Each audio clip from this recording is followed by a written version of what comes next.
Olá, boa tarde. Certa vez, algumas pessoas queriam seguir a Jesus e Jesus respondeu para eles o seguinte, Lucas 9, 57. Mas Jesus lhe respondeu, as raposas têm seus covis e as aves do céu têm seus ninhos, mas o Filho do Homem não tem onde reclinar a cabeça. A outro disse Jesus, segue-me. Ele, porém, respondeu, permite-me primeiro sepultar meu pai. Mas Jesus insistiu, deixa os mortos sepultar seus próprios mortos. Tu, porém, vai e prega o reino de Deus. Outro lhe disse, seguir-te-ei, Senhor, mas deixa-me primeiro despedir-me dos da minha casa. Mas Jesus lhe respondeu, ninguém que, tendo posto a mão no arado, olha para trás, é apto para o reino de Deus. Seguir a Jesus não basta ter a intenção seguida da fala, né? Olha o que o primeiro diz, vou segui-lo para onde quer que for, Senhor. Jesus lembra que o caminho não será fácil e nem confortável, né? Ele disse assim, olha, as aves do céu têm seus ninhos, as raposas têm seus covis, mas o Filho do Homem não tem onde reclinar a cabeça. Então Jesus estava falando que o caminho, né, não era fácil. Apesar da sua humanidade, ele não possuía confortos, né? Há pessoas que querem até seguir a Jesus, mas de uma forma confortável. É aquela pessoa que quer adequar o evangelho a si. Não é possível. O evangelho verdadeiro é eu que tenho que me adequar ao que ele me pede e não eu adequar o evangelho a mim. E hoje tem muita gente fazendo isso, né? Um evangelho de facilidade. Jesus já avisou que não seria fácil. Quer me seguir? Tome a sua cruz, vem cada dia, porque a porta é estreita, apertado é o caminho que conduz ao céu. Todos esses textos nos mostram isso, né? Agostinho disse assim, ó, se você crê no evangelho somente naquilo que gosta, não é no evangelho que você crê, mas é em si mesmo. Uau, que pancada que Agostinho nos dá, não é verdade? Sabe por quê? O evangelho verdadeiro, ele te confronta, ele me confronta todos os dias. E olha, eu vou dizer para você, eu estou lendo a Bíblia há mais de 50 anos e o evangelho me confronta, a Bíblia me confronta, os ensinamentos de Jesus me confrontam. Me pede para ser mais santa, me pede para ainda melhorar alguma coisa. Entende? Então não tem facilidade para seguir a Jesus. Tem sim. Todos os recursos que nós necessitamos, o Espírito Santo vai nos trazer.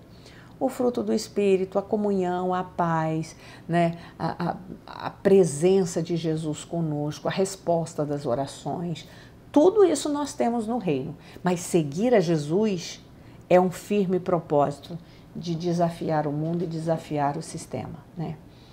O evangelho para si mesmo, como disse Agostinho, é um evangelho que não transforma a vida. É um evangelho que visa mais benefícios terrenos do que almeja o céu. Tem muita gente que quer Jesus, mas ele quer um céu aqui na terra, né? Esqueceram que nós somos peregrinos. Muitas pessoas querem seguir a Jesus interpretando o evangelho de forma subjetiva.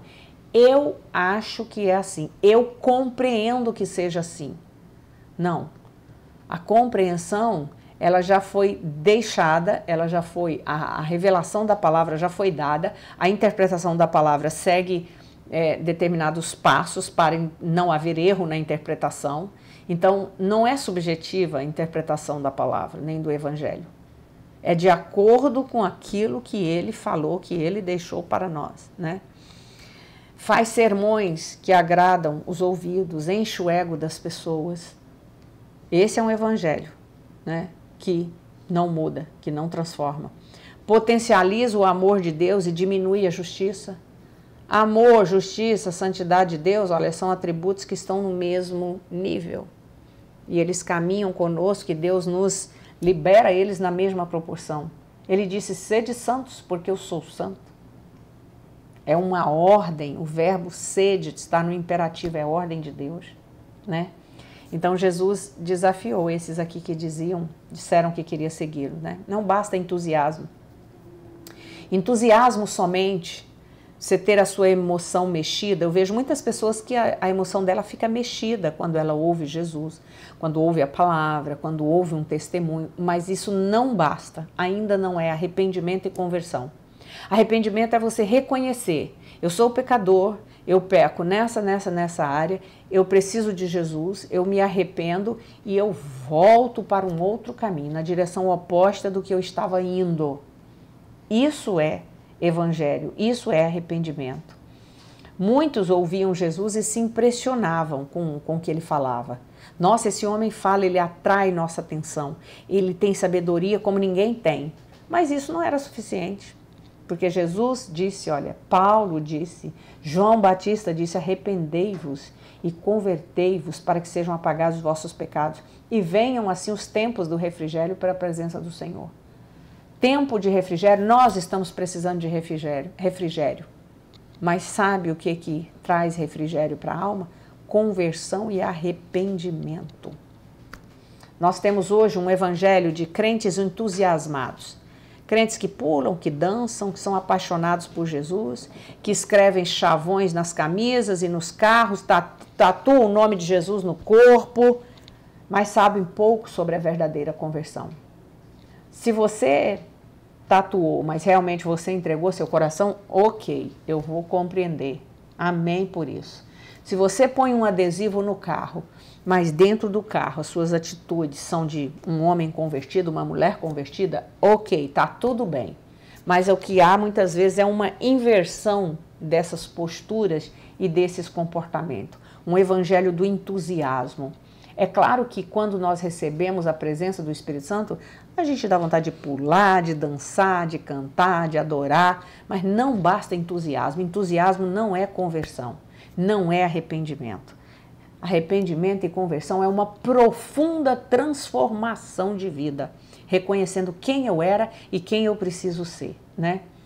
Então, as características de um cristão arrependido e convertido é choro, tristeza pelo pecado dos nossos e dos outros. Eu tenho chorado e pedido ao Senhor, perdoa os pastores que estão levando as ovelhas para o lado que não deve levar.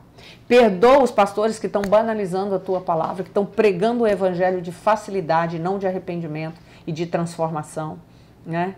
Então, choro, tristeza, mudança de comportamento, de caráter, obediência, né? Porque a Bíblia vai dizer, Paulo vai dizer que a tristeza, segundo Deus, produz arrependimento para a salvação, certo? Não produz outra coisa. Tristeza, segundo o mundo, produz morte, mas a tristeza, segundo o Espírito Santo, quando o Espírito Santo vem, você recebe a palavra, esse arrependimento, se entristecer pelo erro, ele produz vida, produz conversão, produz transformação. É isso que eu vejo em vários e vários textos da palavra, né? Então, as desculpas, são dadas muitas desculpas. Um disse assim, primeiro eu quero sepultar meu pai, né? Você sabe que o judeu levava 1 ano desde o momento da morte até o ossuário, que era retirado, né, e colocado para colocar outro corpo. Então, eles ficavam esse tempo nisso aí, né? Isso era uma tarefa muito importante para o judeu. Mas se isso não fosse a desculpa de seguir, né, a Jesus, ao contrário de outros, como Levi, que ele chamou, né, imediatamente ele deixou o que ele estava fazendo e foi. Deixando tudo, seguiu, né? E eu te pergunto, o que você precisa deixar hoje para realmente seguir a Jesus? O que você precisa deixar hoje para realmente esse evangelho entrar em você e provocar transformação, né? Quais são os mortos que estão impedindo você de seguir a Jesus? Porque tem coisa que às vezes está aí, ó, na sua vida te impedindo. Você tem até vontade, você sabe que precisa ir, você sabe que precisa deixar, mas você está preso àquilo ali. Às vezes é filho, às vezes é marido, às vezes é emprego, às vezes é título, né? Quem te puxa para trás? Quem te desestimula a não seguir a Jesus? Essa pergunta é super importante, dependendo de como está a sua vida, você que está me ouvindo, né? Olha o que ele vai dizer também em Lucas 14. Grandes multidões acompanhavam Jesus e ele voltando-se lhes disse, se alguém vem a mim e não ama mais e não me ama mais do que seu pai ou sua mãe, a sua mulher e seus filhos, seus irmãos e as suas irmãs, e até a sua própria vida, não pode ser meu discípulo.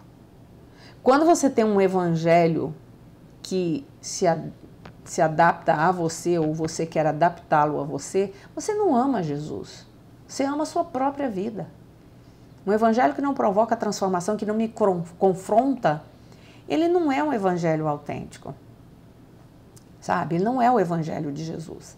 Então Jesus está dizendo aqui, ó, quem não deixa, ele não está mandando ninguém abandonar.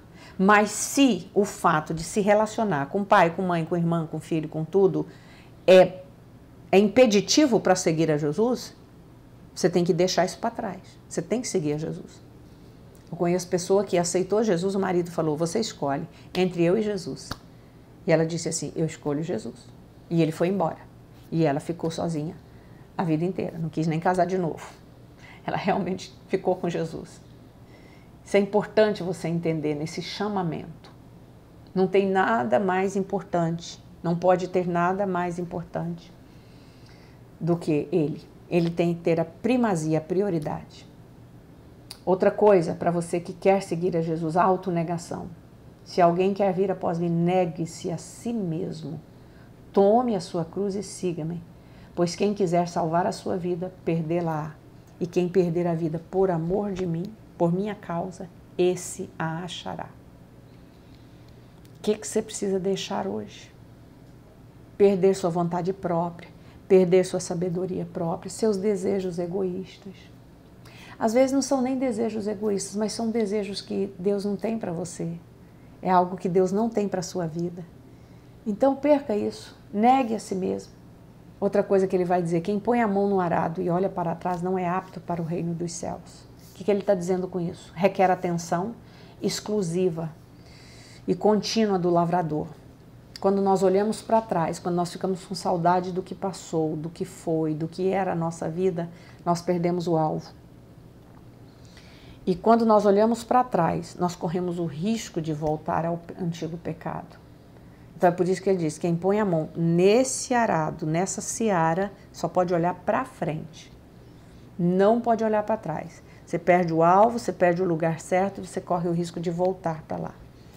Então não é tempo de olhar para trás, como a mulher de Ló.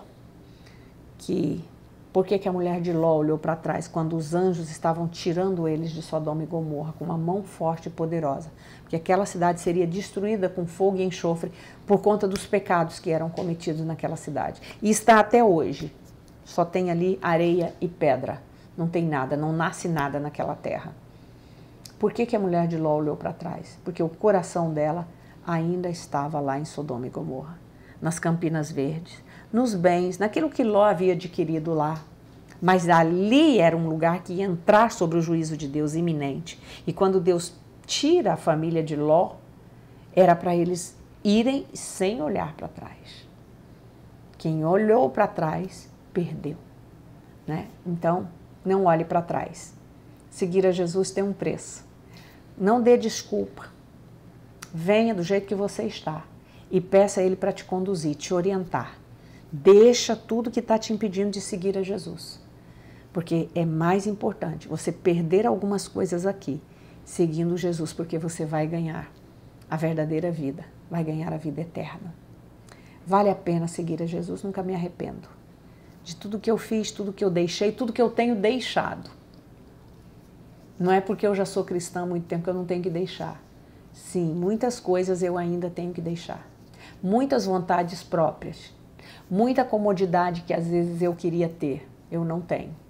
Porque eu estou seguindo a Jesus, porque Ele me deu um trabalho, Ele me deu uma missão, Ele me deu pessoas para cuidar. Então eu preciso negar a mim mesmo. Eu preciso negar a minha vontade própria. E não me arrependo. Porque cada dia eu tenho mais certeza de que Ele me chamou para fazer o que eu estou fazendo. E Ele garante. Então não dê mais desculpa. Segue. Vai valer a pena. Deus te abençoe.